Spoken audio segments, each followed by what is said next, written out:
Осокеева Гүлзада Кенжебаевна Ысык Ата районунун Алтын Уя мектебинин мугалими.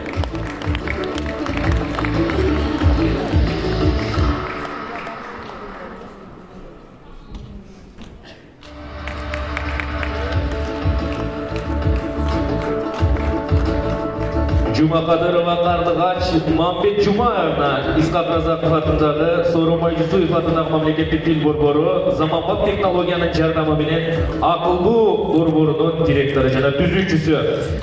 Мына ушул колуна тапшырылып аткан китептер бул Жамгыр басмаканасынын колдоосунун алкагында өткөрүлгөн онлайн сынактын катышуучуларына ыйгарылып жатат.